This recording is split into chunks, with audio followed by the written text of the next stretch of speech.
Bismillahirrahmanirrahim. Alhamdulillahi rabbil alamin. Wassalatu wassalamu ala sayyidina wa maulana Muhammadin al-fatih lima uhliku wal khatimi lima sabaku nasiril haqqi bil haqqi wal hadi ila siratikal mustaqim wa ala alihi wa ashabihi ala qadri miqdarihil azim, amma ba'du. Para alim, para ulama, bapak-bapak pejabat yang kami hormati dan dimuliakan oleh Allah Subhanahu wa ta'ala, wabil khusus Bapak Wali Kota, Bapak Kapolres, Bapak Dandim dan seluruh Forkopimda yang kami hormati, wabil khusus Rais Suriah Jam'iyah Nahdlatul Ulama dan Tanfidiyah Kota Tasikmalaya, semuanya yang kami hormati dan kami muliakan, ibu-ibu muslimat, ibu-ibu fatayat yang sangat luar biasa. Tepuk tangan buat ibu-ibu muslimat. Di mana-mana saya itu kagum dengan ketua muslimat. Anggotanya banyak dan semuanya nurut sama ketuanya. Tepuk tangan buat ibu-ibu muslimat. Saya hanya punya satu anggota muslimat di rumah, nggak pernah nurut sama saya. Tapi ini ketua muslimat, anggotanya banyak, semuanya nurut. Subhanallah. Tepuk tangan sekali lagi buat ibu-ibu muslimat. Hadirin sekalian yang dimuliakan Allah dan berbahagia, alhamdulillah summal alhamdulillah,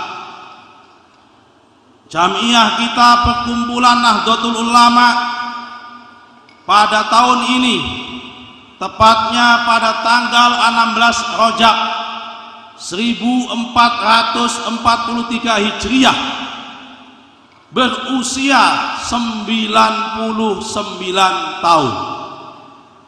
Pada tanggal 31 Januari tahun 2022 berusia 96 tahun. Tinggal pilih, bapak-bapak pilih 96 atau pemilih 99. Kalau saya pilih 99 karena Asmaul Husna. Betul? Organisasi Nahdlatul Ulama ini tidak mungkin usianya sampai 99 tahun kalau organisasi ini tidak mampu membawa kemanfaatan buat umat manusia. Karena itu kami meyakini organisasi ini, Jam'iyah ini telah mengalami pasang surutnya, tapi kami yakini dipastikan membawa kemanfaatan buat umat manusia. Kenapa?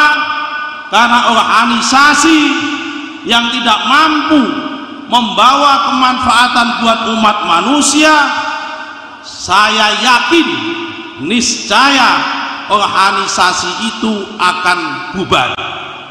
Niscaya organisasi itu akan roboh.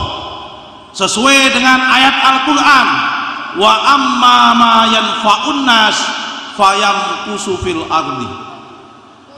Dan segala sesuatu yang memberikan kemanfaatan buat umat manusia, fayamkusu fil ardi, niscaya akan bertahan di muka bumi. Saya yakin NU memberikan kemanfaatan di muka bumi ini. Amin Allahumma amin. Yang kedua, kenapa organisasi sampai berusia 99 tahun? Saya yakin kalau dilihat dari aspek manajemen modern, organisasi ini sudah roboh. Kenapa? Karena banyak pengurusnya, dari tingkat PB, dari tingkat wilayah, dari tingkat cabang, dari tingkat MWC, bahkan dari tingkat ranting, mengelola organisasi ini masih belum ideal, masih belum baik. Paling-paling habis konvensi cabang pelantikan, habis itu berhenti, setelah berhenti harlah, habis itu berhenti lagi, muter begitu terus. Tapi kenapa organisasi ini masih mampu bertahan? Kami yakini karena Nahdlatul Ulama adalah organisasi yang keramat dan membawa kekeramatan, organisasi yang punya karomah dan membawa kekaromahan. Kenapa NU saya katakan keramat? Kenapa NU saya katakan membawa kekeramatan? Karena di dalam diri NU, para pendiri NU memenuhi 3 unsur dalam ciri-ciri ulama sejati sesuai dengan namanya, yaitu Nahdlatul Ulama. Bapak-bapak sekalian, para ajengan, para kiai yang kami hormati, di dalam Al-Quran ada 3 jenis dan ciri-ciri orang menjadi ulama, dan 3-tiganya ada di dalam Nahdlatul Ulama. Dan itu yang saya yakini kenapa organisasi ini keramat. Yang pertama, di dalam Al-Quran ulama disebut dengan innama yakhsyallaha min ibadihil ulama. Karena itu namanya Nahdlatul Ulama. Ulama di sini terbuat dari kata alimun, jam'uhu ulama'u. Nomor 2, dalam Al-Quran ulama juga disebut dengan rabbaniyun atau ribbaniyun atau rubbaniyun. Dalam Al-Quran rabbaniyun disebut 2 kali, ribbaniyun 1 kali, dan rubbaniyun 2 kali, berarti 5 kali. Maknanya hampir-hampir sama. Salah satu ayat yang menjadi idola saya adalah walakin kanu rabbaniyuna fabima kuntum tuallimuna alkitaba fabima kuntum tadrusun. Nomor 3, ulama yang dimaksud itu adalah ahlu zikr, yaitu dalilnya ada ayatnya adalah fas'alu ahla dzikri in kuntum la ta'lamun. Kalau kita lihat dalam ayat yang pertama, yaitu ulama, innama yakhsyallaha min ibadihil ulama, ciri-ciri ulama itu ada 3. Pertama adalah alim, dia adalah harus alim, menguasai ilmu agama. Pertanyaan saya adalah, siapa yang meragukan kealiman dan sanad ilmunya Mbah Hasyim Asy'ari? Siapa yang meragukan kealiman dan sanad ilmunya Mbah Kiai Ruhiyat? Siapa yang meragukan kealiman dan sanad ilmunya Kiai Wahab Hasbullah, Kiai Bisri Sansuri, dan lain-lain? Sangat alim. Yang nomor 2, selain alim, para ulama-ulama Nahdlatul Ulama adalah ibadih. Hidupnya selalu didedikasikan untuk ngurus umat. Kalau bahasanya Kiai Ma'ruf Amin, muharrik, penggerak. Tidak ada yang meragukan Mbah Hasyim Asy'ari dan para pendiri NU, hidupnya semua didedikasikan untuk umat. Yang nomor 3 adalah yakhshallah, yaitu takut kepada Allah. Karena takut sama Allah, ulama-ulama pendiri NU, apa yang dikatakan sama dengan apa yang dilakukan, apa yang diomongkan sama dengan hatinya, apa yang dilakukan sama dengan hatinya. Bisa dikatakan ulama-ulama Nahdlatul Ulama masuk kategori ahlul lubbi. Mereka adalah orang yang hatinya itu adalah bersih. Ada 2 ulama, yang satu ahlul lubbi, tapi sekarang sudah mulai bergeser. Ulama kita tidak ahlul lubbi, tapi ahlul lobby. Kerjaannya lobby-lobby. Bapak sekalian, yang kedua, ini 3 jenis ulama ini ada semuanya di dalam Nahdlatul Ulama. Itulah yang membuat NU hari ini keramat dan berhasil bertahan sampai 99 tahun. Banyak organisasi, apalagi menjelang pilkada, apalagi menjelang pilpres, paginya deklarasi, malamnya sudah bubar karena para pendirinya rebutan transportasi. Tapi di NU tidak ada itu. Kenapa? Karena keramat dan yanfa'un nas. Nomor 2, di dalam NU banyak ulama rubbaniyun, yaitu ulama yang hidupnya dihabiskan untuk mengaji dan menulis kitab. Wa bima kuntum tu'allimunal kitaba fa bima kuntum tadrusun. Hidupnya dihabiskan untuk ngajar kitab dan menulis kitab. Contoh, Kiai Ruhyat, Kiai Ilyas Ruhyat, pagi ngajar, habis subuh ngajar, jam 8 ngajar lagi, habis duhur ngajar, habis asar ngajar lagi, habis maghrib ngajar Al-Quran, habis isya ngajar lagi. Dari bangun tidur sampai menjelang tidur, hidupnya dihabiskan untuk mengajar. Di NU banyak yang seperti ini. Yang nomor 3, ahlu zikr. Fas'alu ahla dzikri in kuntum la ta'lamun. Datanglah kepada orang yang ahli zikir, in kuntum la ta'lamun, kalau engkau tidak tahu. Di NU banyak kiai-kiai, ulama-ulama yang ahli hikmah, yang beliau tidak pernah keluar rumah, hidupnya hanya dihabiskan untuk zikir, tapi beliau tahu apa yang terjadi di dalam, di luar, dan beliau tahu apa yang akan terjadi karena petunjuk dari Allah Subhanahu wa ta'ala.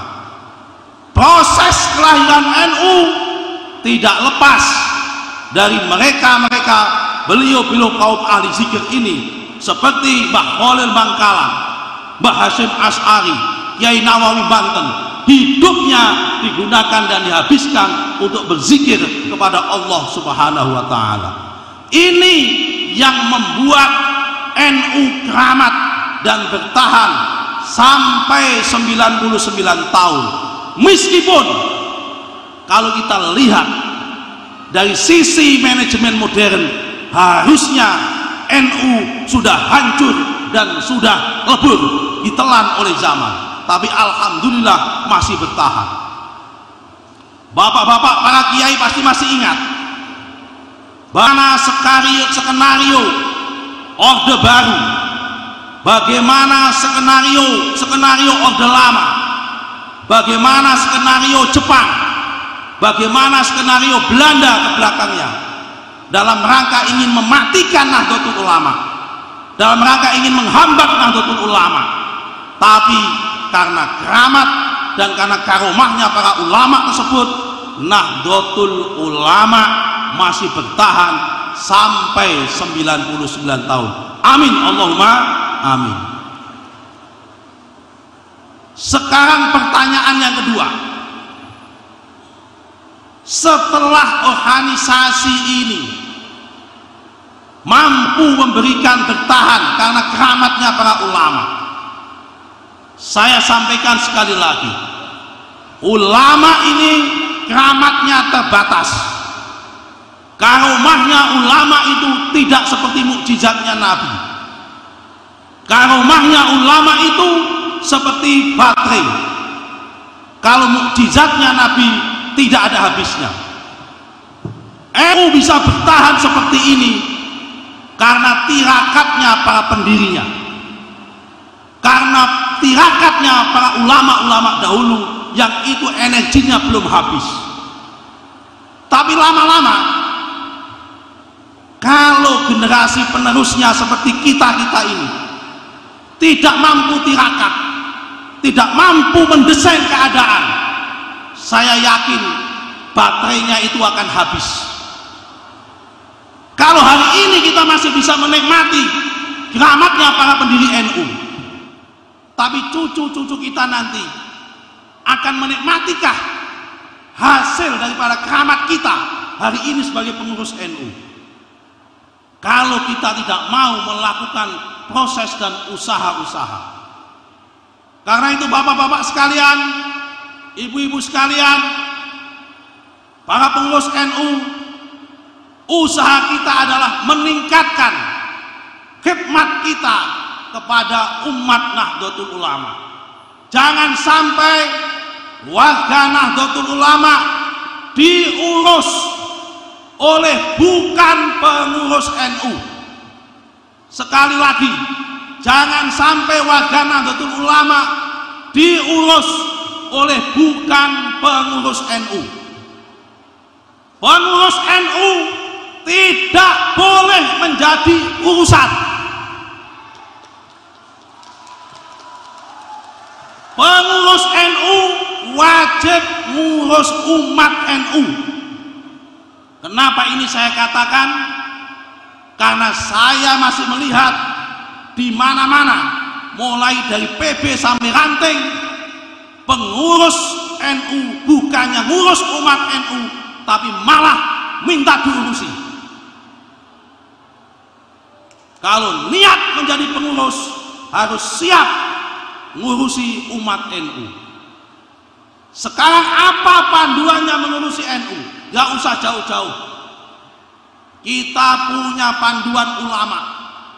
Ada Sultanul Aulia Syekh Abdul Qadir Jailani.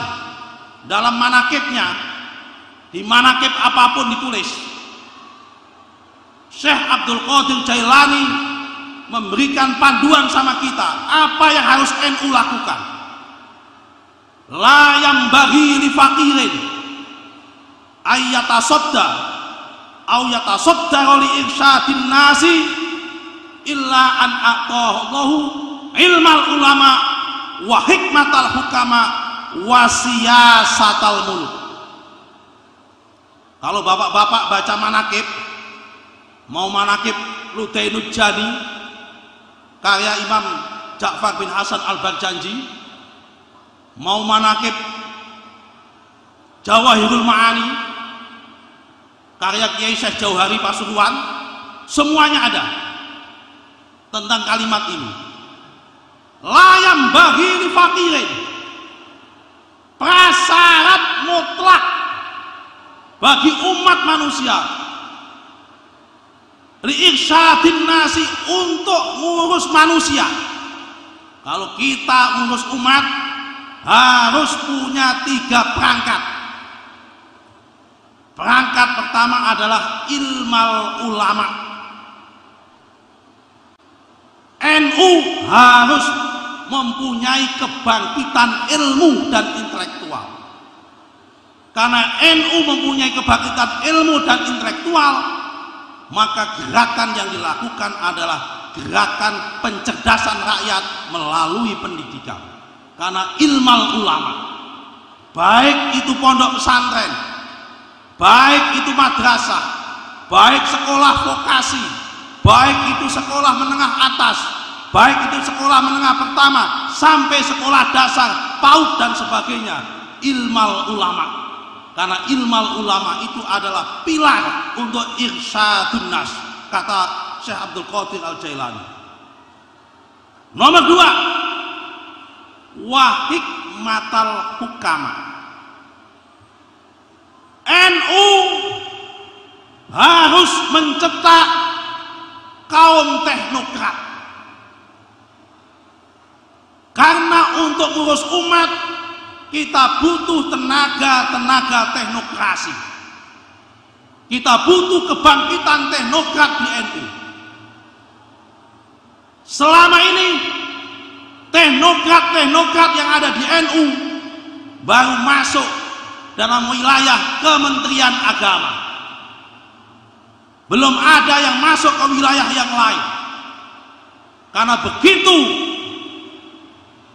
Pak Yusuf sebagai wali kota membutuhkan kepala dinas kesehatan, mau dicari yang NU, maka syarat menjadi kepala dinas kesehatan Pak Yusuf pasti mencari dokter. Untuk mengangkat kepala dinas kesehatan dari NU tidak mungkin meskipun disodorkan oleh Rais Suriah NU. Pak Yusuf sebagai wali kota akan mengangkat kalau yang disodorkan adalah lulusan IAIN Fakultas Usuluddin. Karena sebelum mengobati nanti usul terus karena lulusan Usuluddin. Karena itu Nahdlatul Ulama dalam menciptakan hikmatul hukama ini wajib melakukan diversifikasi gerakan, mencetak kaum teknokrat, kedokteran, kesehatan, pendidikan, insinyur, pertanian, kehutanan, dan sebagainya dalam rangka irsyadun nas. Untuk itu apa syaratnya? Pendidikan yang dikelola NU, fakultas yang dikelola NU, kalau perguruan tinggi harus didedikasikan untuk menjadi teknokrat Indonesia mendatang. Jangan hanya puas orang NU menjadi kepala kantor Menteri Agama, mohon maaf kalau ada pangkakan menak.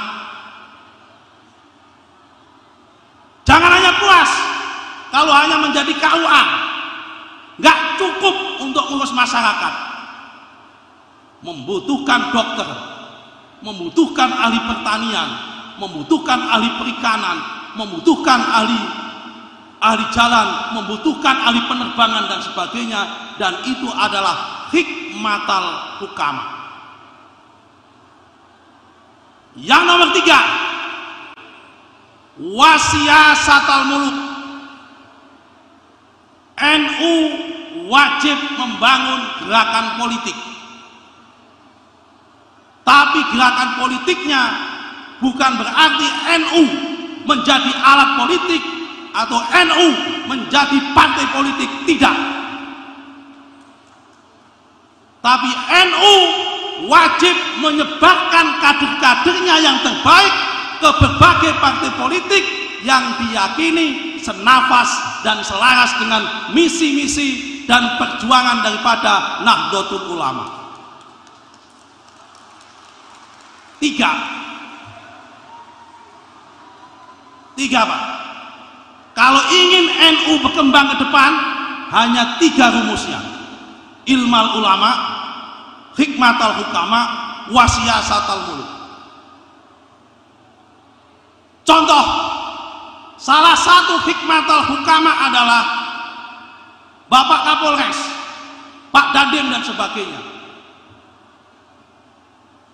Sekarang pertanyaan saya, adik-adik Ibnu kita, lulusan madrasah ma'arif kita, lulusan sekolah ma'arif kita, begitu lulus SMA mereka masuk Akpol atau masuk Akmil, bisa dihitung dengan jari. Padahal sumber jenderal tentara, sumber jenderal polisi lahirnya dari Akpol dan dari Akmil. Tapi Nahdlatul Ulama jarang memikirkan bagaimana anak-anaknya bisa masuk ke sana.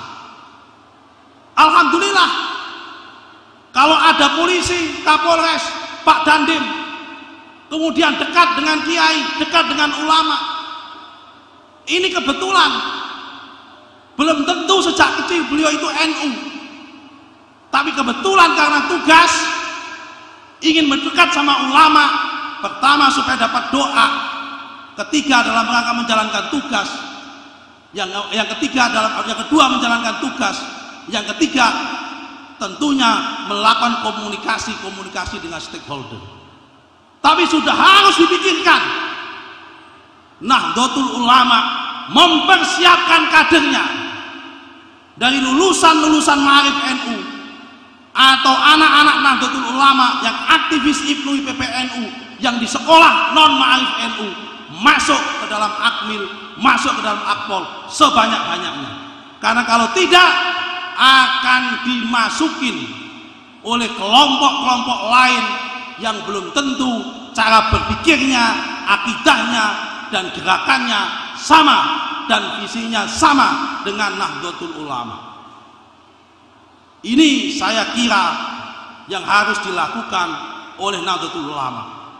Kita harus melakukan kebangkitan teknokratik, kebangkitan intelektual dan ulama, dan yang terakhir tentunya kebangkitan ekonomi kita.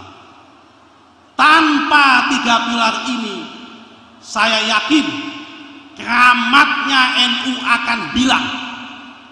Dan kalau keramatnya NU akan hilang karena kita tidak mau tirakat. Kalau tirakatnya ulama-ulama dahulu dengan wiridan, dengan puasa dan sebagainya, tapi kalau tirakatnya pengurus NU hari ini selain wiridan, selain puasa, harus diimbangi dengan membangun gerakan intelektual, gerakan teknokratik, dan juga gerakan kebangkitan ekonomi yang tadi kami sampaikan. Saya kira ini makna paling penting 99 tahun Harlah NU.